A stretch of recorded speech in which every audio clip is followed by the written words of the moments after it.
This is the dumbest thing in the world.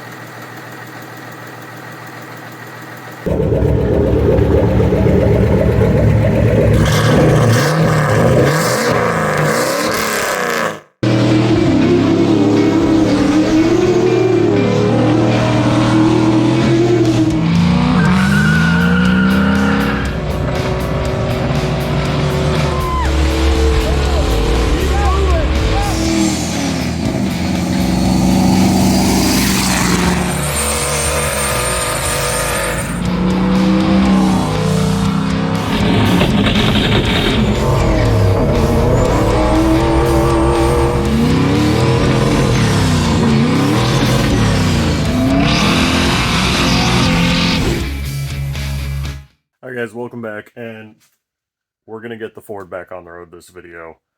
It has to happen. I've got all the parts for it. I got my new intake, I did get the new intake. That needs a little bit of work, but we'll get that on. Got my new input shaft bearing retainer, so that's all good to go. So this thing's going back together. I finally got the parts. Everything's going to be good, I hope. And hopefully we can put some boost back on the Hemi in the 67 Ford.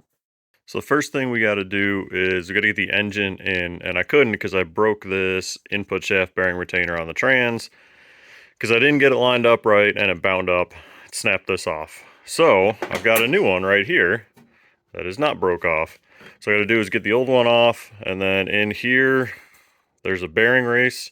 So I got to get the bearing race out of the old one, put it in this one, seal it up, put it right back on the front of the trans, and then we can put it back together. And when I did it the first time, put the bell housing on the motor, which is usually how I do it. It's a little easier to get to those bolts than the bell housing bolts, but that seemed to not be good. So take the bell housing off the motor, put it on the trans, and we'll try it that way and hopefully not break this thing. All right, I actually had a fresh bearing race and a fresh seal laying around, and I got a real light coating of RTV on there. So time to put this thing in and slap her all back together.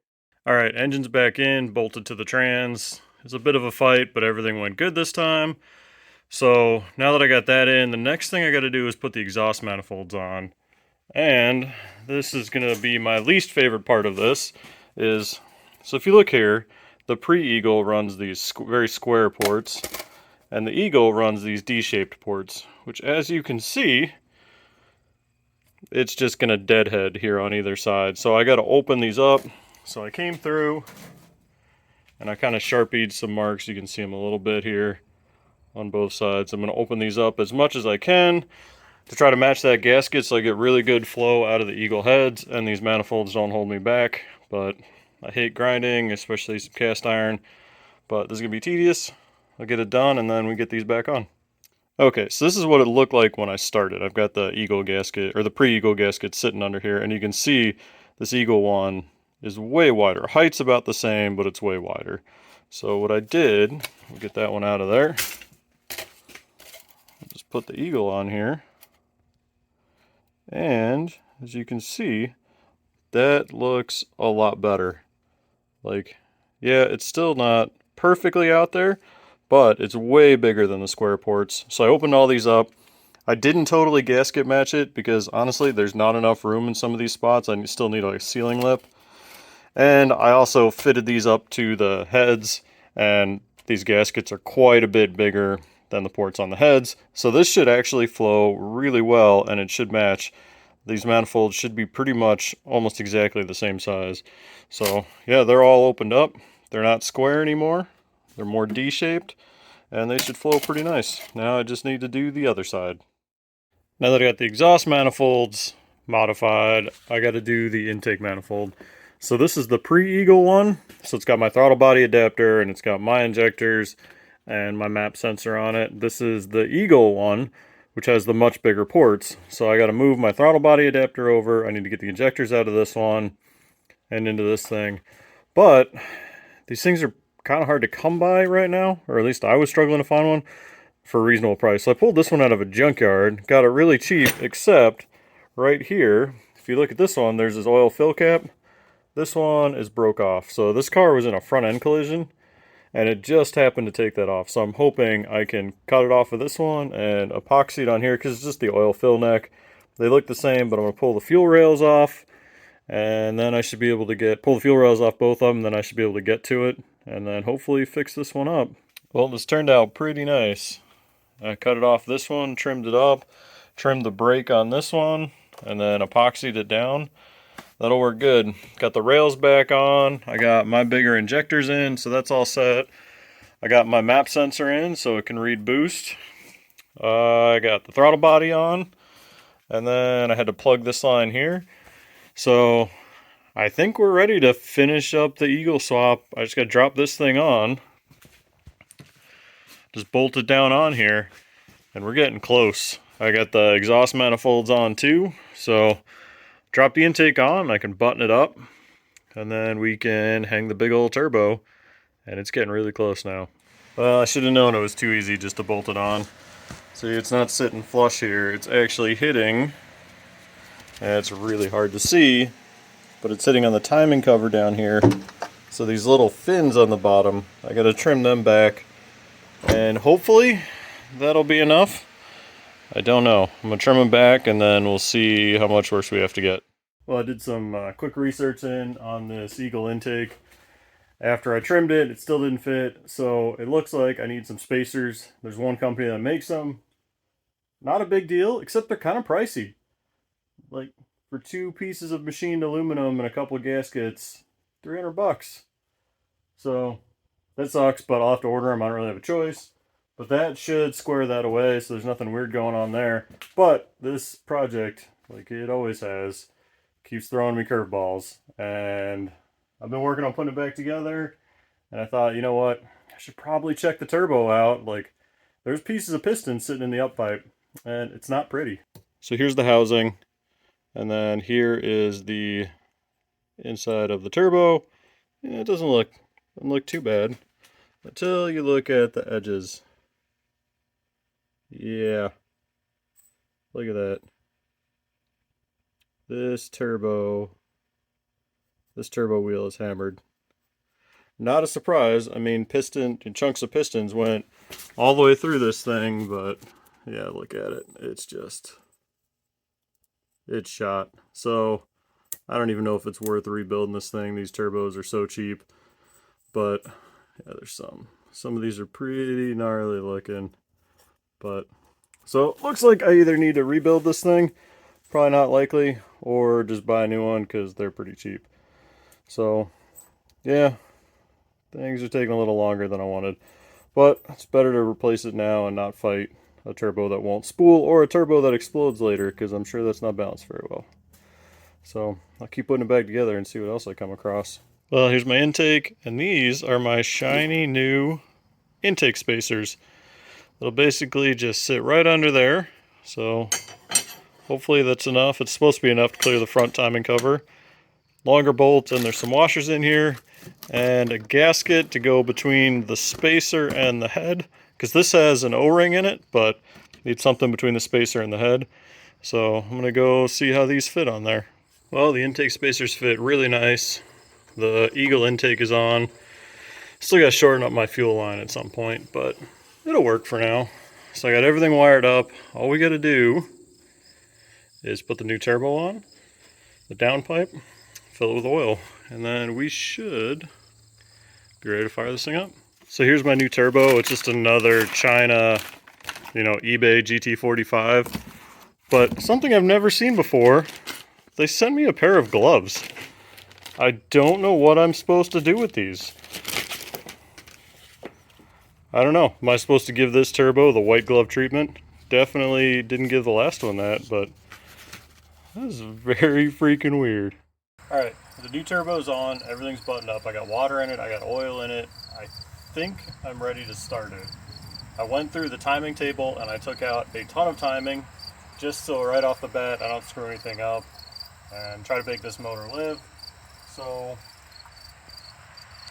yeah, pretty much the only thing now is to try and crank it and see what happens. Hopefully it runs good.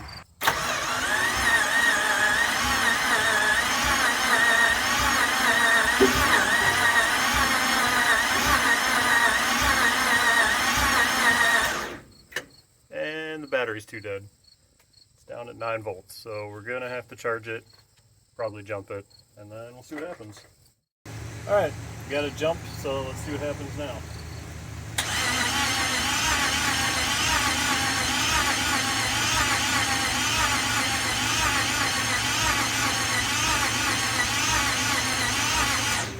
I think it's still too dead, so might just have to let it sit and charge up and try it again.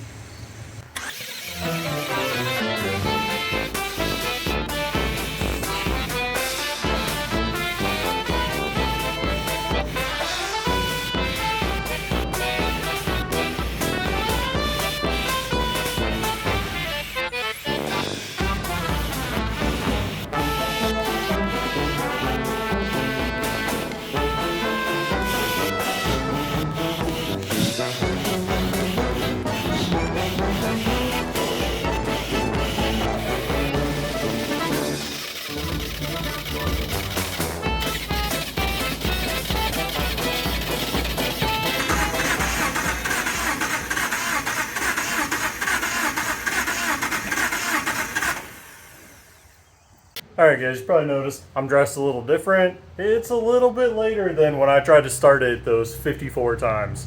And I just want to clarify on those 54 times. That wasn't just me just sitting in there cranking it. We were trying everything. We changed the tune, we changed the ECU setup, we checked the plugs, we checked the coils, the injectors, the fuel pressure, the throttle body, we had the intake off and on. Because it just didn't want to run. It would kind of sort of hit a couple times.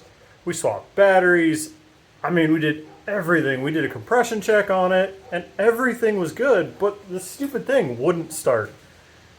And, you know, I just got frustrated. I ended up just letting it sit. So I'm like, I'm not getting anywhere with it.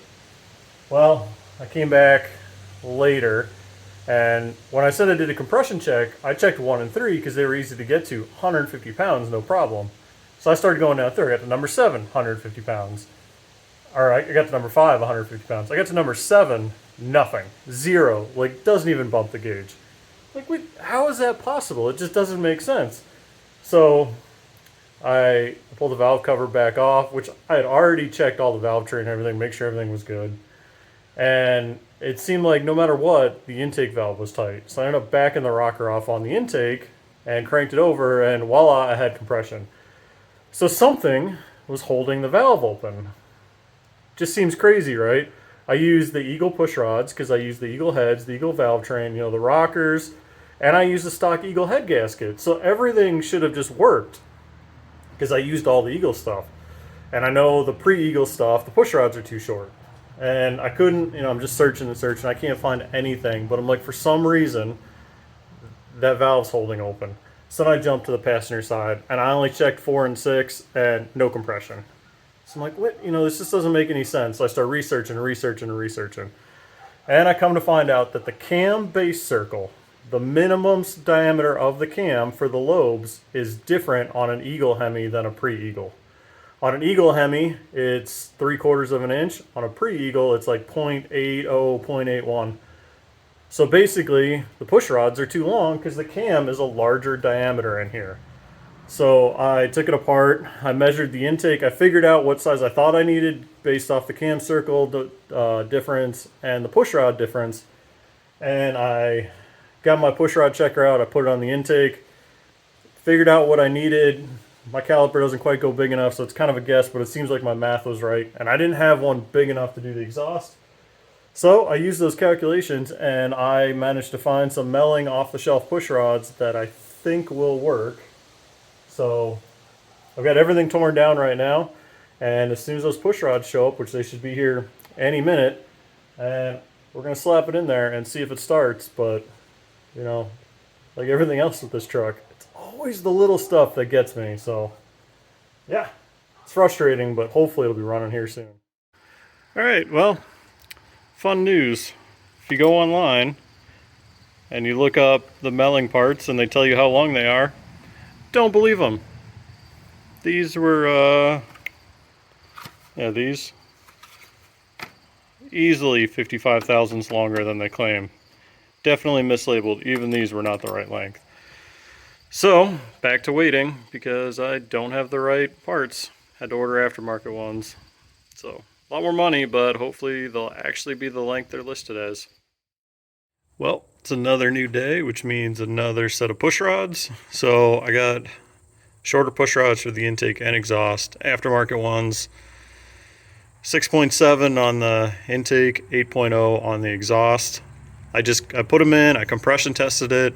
I've got good compression except I've got two cylinders, number 5 and number 8 that are a little low, but it could just be because this thing's cranking over slowly.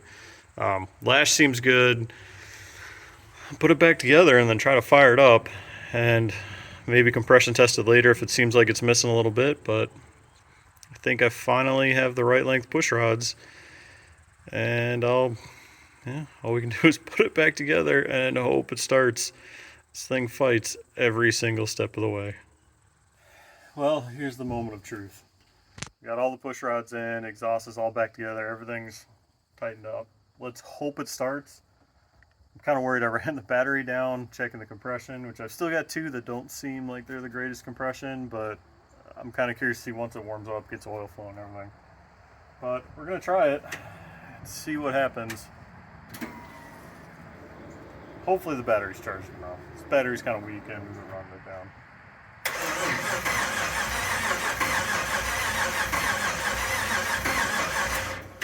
Nope, battery is too low. It's not even reading RPM.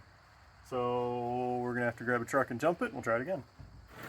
Well, we got the Cummins over there, so if there's a lot of rattling, hopefully it's just that.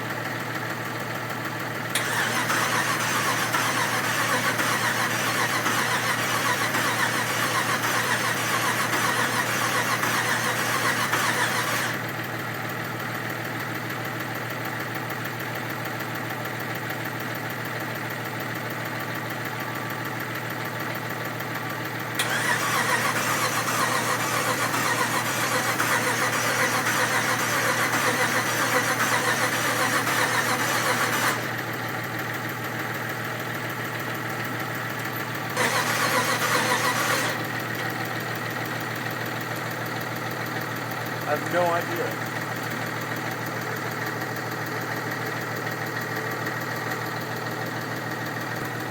This is the dumbest thing in the world.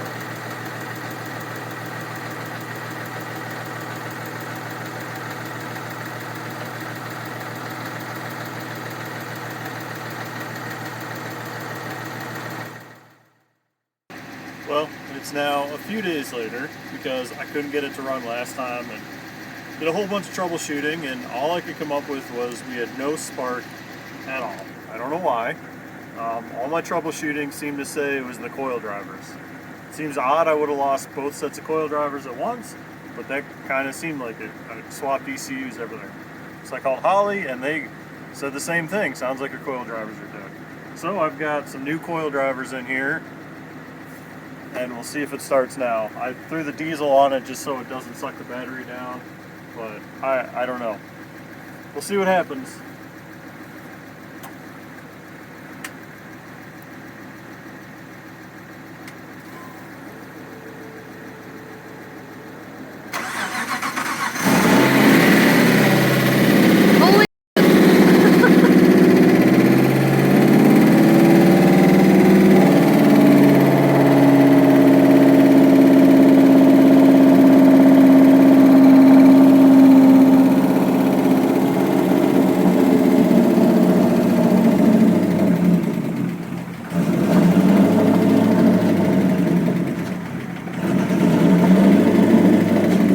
Actually runs. It's a little noisy. I don't know. Maybe the push rods are a tick too short.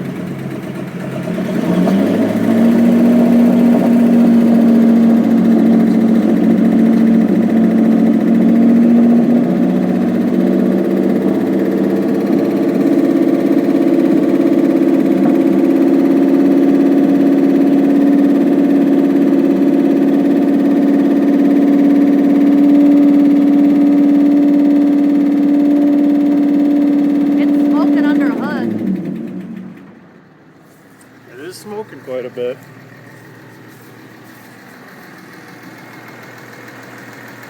Oh, it's burning all the oil off the exhaust. Seems like it's running pretty good. Yeah, it seems happier there.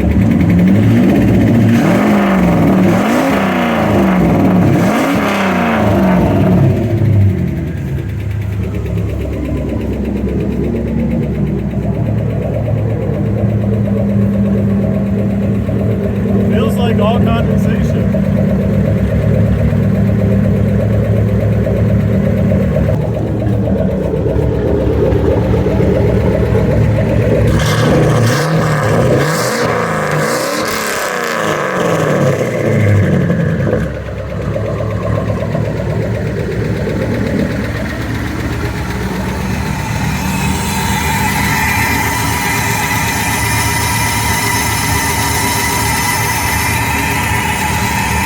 Sounds like it's trying to suck a lot of air in there.